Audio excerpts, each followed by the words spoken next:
নমস্কার বন্ধুরা, আজকে আমি বানাচ্ছি পটলের পকোড়া। তো সেটা কিভাবে তৈরি করছি সেটা দেখার জন্য লাস্ট পর্যন্ত ভিডিওটি দেখতে হবে।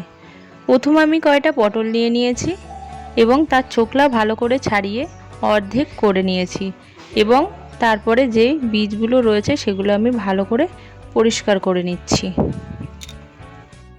আর যারা যারা পটলটাকে অপছন্দ করেন তারা কিন্তু অবশ্যই আমার এই রেসিপিটা দেখবেন, কারণ এরপরে কিন্তু আর অপছন্দ থাকবে না, এটাই কিন্তু আপনার পছন্দের একটা খাবার হয়ে যাবে। তো চলুন দেখুন আমি কিভাবে তৈরি করি। তো এই যে ভালো করে বীজগুলো পরিষ্কার করে নিয়েছি, এইবার আমি এটাকে কেটে নেব। আসলে আমি বটি দিয়ে কাটছি যার জন্য দেখাতে পাচ্ছি না। এই যে ঠিক এইভাবে কিন্তু কাটতে হবে। তো আমি সবগুলো এইভাবে ঝিরিঝিরি করে কেটে নিয়েছি। এইবার আমি একটা ব্যাটার তৈরি করব, যার জন্য একটা বাটি নিয়ে নিয়েছি, তার মধ্যে দিয়ে দিচ্ছি 4 চামচ বেসন আর দিয়ে দিলাম 2.5 চামচ মতো চালের গুঁড়ি।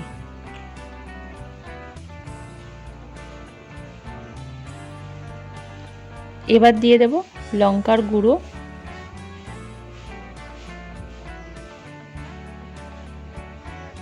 তারপরে দিলাম লবণ, এবার দিয়ে দিলাম অল্প একটু গরম মশলা আর দিয়ে দিলাম অল্প একটু চিনি।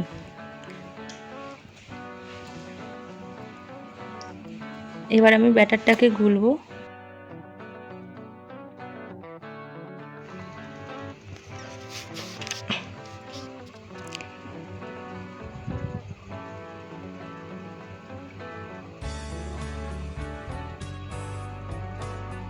এবার দিয়ে নিলাম পরিমাণ মতো হলুদ গুঁড়ো, আবারও ভালো করে মিশিয়ে নিচ্ছি। তো ব্যাটারটা একটুখানি গাঢ় হয়ে গেছে, যার জন্য আর একটু জল দিয়ে দিলাম, দিয়ে আবারও ভালো করে আমি মিশিয়ে নিচ্ছি। এই রকম ভালো করে কিন্তু ব্যাটারটা তৈরি করতে হবে।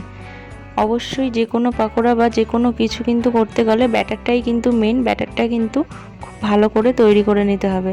তো এই যে আমার ব্যাটার তৈরি হয়ে গেছে, এবার আমি বসিয়ে দিলাম কড়াই।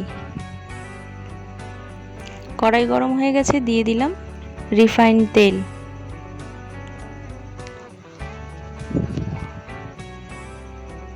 এবার আমি একটু হাত দিয়ে দেখে নিলাম যে তেল থেকে ভাপ উঠছে কিনা। তো তেলটা প্রায় গরম হয়েই গেছে। এবার আমি ভালো করে চারিদিকে তেলটা কড়াইয়ের চারিদিকে ছড়িয়ে নিলাম। এবার আমি সেই পটলের টুকরোগুলো নিয়ে নিয়েছি, নিয়ে ব্যাটারের মধ্যে ভালো করে চুবিয়ে এইবার আস্তে আস্তে তেলে ছেড়ে দিলাম।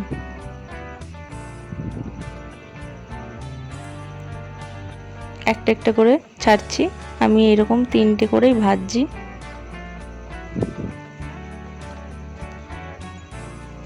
তো এই পটলের রেসিপিটা কিন্তু খেতে অসাধারণ, আপনারা অবশ্যই কিন্তু বাড়িতে ট্রাই করবেন এবং যাদের যাদের অপছন্দ তাদের কিন্তু এইটা খাওয়ার পরে আর পটল অপছন্দ থাকবে না। একবার খেলে বারবার কিন্তু খেতে ইচ্ছে করবে। অবশ্যই কিন্তু বাড়িতে বানাবেন, আর কেমন হলো আমাকে কিন্তু কমেন্ট বক্সে জানাতে ভুলবেন না।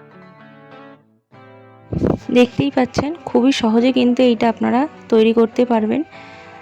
তো আমার এই ভিডিওটা যদি আপনাদের ভালো লেগে থাকে তাহলে অবশ্যই একটি লাইক, শেয়ার, কমেন্ট করে দেবেন আর আমার চ্যানেলটাকে সাবস্ক্রাইব করে দেবেন, পাশে থাকা বেল আইকনটি ক্লিক করে দেবেন, তাহলে আমার যে কোনো রান্নার নোটিফিকেশান সবার আগে আপনার কাছে পৌঁছবে।